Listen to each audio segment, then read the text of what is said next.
All right, let's get this show started. In today's news, Dana White vows to change the UFC's ranking system. The UFC CEO recently lashed out at the committee managing athlete rankings, one reason being for them ranking Khalil Rountree Jr. in 8th place, despite his impressive performance against Alex Pereira at UFC 307. The UFC boss said he has a meeting this week to try and fix this repeating issue once and for all. Later, during Tuesday's DWCS press conference, Dana announced that the media will no longer control the rankings. Dana also said that the UFC won't be making their own rankings either, in order to avoid bias. No, we can't do it. I don't think that it's right that we would do the rankings. No matter how unbiased you try to be, it's impossible. And I'll be honest with you. There are some fighters I don't like. There's fighters that I really like. And there's things that are good for the business. There's things that you might think, I don't want in our hands at all. Not mine, not Sean's, not Mick's, not Hunter's, nobody's. There has to be a third party that or AI or something that does the rankings. It's impossible not to be biased. And I believe that there's bias with the media too. It's impossible not to be biased. So Dana also weighed in on the idea of Conor McGregor fighting Dan Hooker. Probably your favorite question. Conor McGregor and Dan Hooker have made a fight all on their own. What do you think of that fight, and is that something you're even interested in? Yeah, obviously, you know, that would be a great fight. I like that fight. I did not announce the fight. Have you talked to either of them about it since they announced No. it? As well as shutting down the thought of Donald Cerrone's return into the UFC cage. Cowboy Cerrone said he's coming out of retirement. I hate it. He wants 2 more fights. I hate it. Is that Love him, hate that. He retired. It's just what for what? What's left to prove? You know, if you want to make money, let's figure something else out. And I hate it. And I wanted to ask about, you know, when guys retire, they retire for a reason. They don't just retire because they retire because they know it's over. You know it is. So I think that not just this sport, but any professional sport, it's hard to walk away from. Khamzat Chimaev posts new grappling footage. Ex-user AMF has reposted a clip of Khamzat grappling with whom they say is a gold medalist wrestler in preparation for UFC 308's clash against Robert Whittaker. Check this.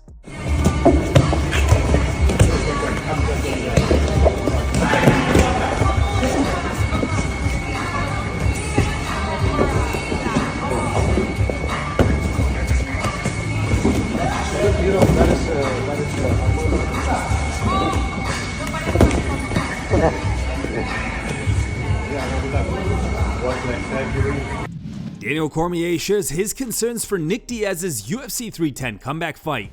Diaz will face Vicente Luque at UFC 310 for the promotion's final pay-per-view event of the year. He's making a return after a 3-year absence following a loss to former UFC welterweight champ Robbie Lawler back at UFC 266. Now, speaking on good guy, bad guy, DC questioned whether Diaz will be able to come back fully prepared, physically and mentally, and not out of shape, so that he does not embarrass himself. You know the thing about Nick Diaz for me is I want the guy from the pictures. I'm going to just say it. I'm saying it. I don't want to see Nick Diaz that is just ripped. Bro, when he fought Robbie Lawler, I was so excited because I was like, man, he's been back on the triathlons. He looks better than he even did in his prime. Then when he got into the octagon, he looked nothing like that person, Jill. He looked like a guy that was pushing 40, that hadn't fought in many, many years, and I didn't know if he still had that fight in him. Nick Diaz struggled with Robbie Lawler, and Robbie Lawler was only 1 fight away from retiring. Vicente Luque is not going anywhere. It's a tough fight. I think for Nick, though, he has to be really locked in if he wants to go out there and not embarrass himself. Belal Muhammad slams clown Ariel Helwani.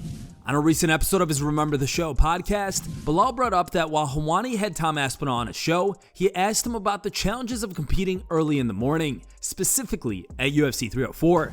After hearing this, the UFC welterweight champ accused Helwani of siding with Leon Edwards, who claimed that fighting so early may have contributed to Edwards' defeat over Muhammad, which did not sit well with Belal, who ripped into Helwani, calling him a clown. Yeah, I mean, obviously Ariel Helwani is one of the biggest haters in the world, right? He's not... He knows what he's doing when he tries to bring these questions to fighters and he tries to get you to hate on him. And he's been wanting to get people to make excuses for why Leon lost his fight. Even Leon's missing, right? He hasn't gone on the show, but he's looking for that. So you're going to ask the guy that won by knockout on that card, like a moron, hey, the time change was a difference for him. So that would mean it was a time change was a difference for Razor Blades too. Maybe that affected Razor Blades. Aspinall was from there. Aspinall won by knockout, you moron. Paddy Pimblett won by knockout, you moron. And, what's his face? Leon Edwards, he hired the sleeping coach from NASCAR. But Ariel is just a pure hater. He's been hating on me this is my career. He's another one of the guys that for sure had tears in his eyes when he saw me carry that belt. He had tears in his eyes when he saw Leon Edwards lose that fight. I didn't have to go through get the belt by coming on his stupid podcast and, bowing down to him and, hoping that he would say my name for a title shot. I went the hard way. I went the long way. I got it myself. I didn't need nobody's hand. I didn't need I didn't put your hand out for nothing. I got it myself. So for him to keep hating like that just shows the type of person he is. He's a clown. Ariel responded, I only hear one dude throwing a lot of insults and hating. I've never done that, even though Belal always claims otherwise. Same old, same old. The interview in question, yesterday's with Aspinall, was my first with guests since a week before the Manchester card, so the notion that I've been asking everyone to hate on Bully B is factually incorrect. I literally haven't talked to anyone for 3 months. I've also not asked to speak to Leon since the fight. I've only had 2 shows. As predicted, I said one critical thing. I think Leon was off that night due to the time difference. Not every human is the same, while also giving Belal props before and after the fight. And again, it's all this insulting. I said repeatedly he was getting screwed by not getting the title shot earlier. Same old story. In short, it's good to be back. Peace and love. Terence Crawford seemingly accepts a fight against Conor McGregor. About a month ago, the undefeated boxing champ turned down a 2-fight deal with McGregor because he wasn't interested in stepping into the octagon. Crawford said he spoke to McGregor on the phone where he explained that he had no desire in an MMA fight due to the risk of being kicked or elbowed. According to McGregor, they were offered $200 million for the 2-fight deal. However, based on a recent video of Crawford's posted to social media, he may be reconsidering his decision. We in here working. Getting back on the mat. Getting back on the mat. Getting back on the mat.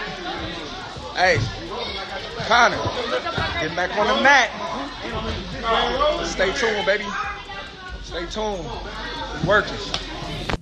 Now, Conor responded via Instagram story, writing, "Is this you accepting the fights now, my brother Terence? MMA in Saudi for Riyadh season, followed then by a boxing bout. Tremendous, Terence. Well done. I accept. Turkey Al Sheikh, it's on, baby. Riyadh season with the new Bruce Lee, Conor McG, and boxing's pound for pound #1 tremendous Terence C. Just wow, what a spectacle. You've never seen these moves, Turkey. I'm a master martial artist. I'm the maestro. Let's go. I will show."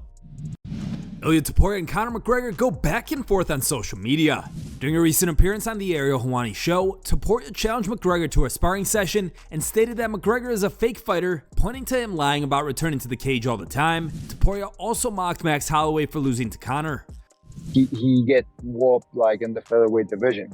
He get beat by Conor McGregor. When you get beat by Conor McGregor, shut the f up. Fuck you. Bro, forget about it. When Conor McGregor beats you, forget about it. McGregor responded, tweeting, "It's not a bad shout, but Holloway came back and earned it majorly. 2-time featherweight champion, attempted double champ, is current BMF champ. Nah, he the real deal. Always has, always is. Holloway is and always was, always is, 1000%. He became way better after losing to me. He actually became an all-time great after losing to me. This is a stellar fight, folks. He took moves as well with him. He became ambidextrous after fighting me. He can fight in both stances now as good as each other. He will be very hard to catch for the little man. Don't walk into a crushing blow, bro. He is strong too, and very experienced, 100%. Big fight feel for me here, folks. Oh yes, let's go. Topuria replied, 100% Max has improved after fighting you. He must have realized that if he wanted to make a living from this, he couldn't be so bad as to lose to someone like you. Nowadays, he beats you easily. Dustin knocked you out in the rematches, Nate beat you 2 times, Khabib humiliated you, and Floyd gave you a masterclass in boxing at 50 years old. Take a seat, kid. You're a fake fighter. Conor replied, posting this meme and laughing emotes. He then offered up a new nickname for Topuria, writing, little puppy paws he has. Check the little puppy paws on him. He is Spanish, is he? Has he a fight nickname? This guy? I now christen him the puppy. Topuria fired back, writing, everything looks better on me. I'm more handsome, richer, and a better fighter than you. Conor wrote, Artem Lobov, retard. Topuria responded, totally agree, your best friend Artem. Tell me who you are with, and I'll tell you who you are. You're another retard. Laughing emotes. Conor replied, fanboy, retard.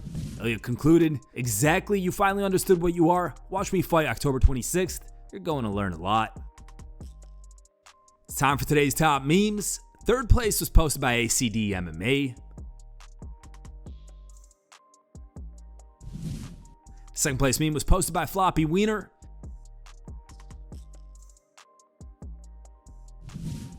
And the top pick was posted by Robert.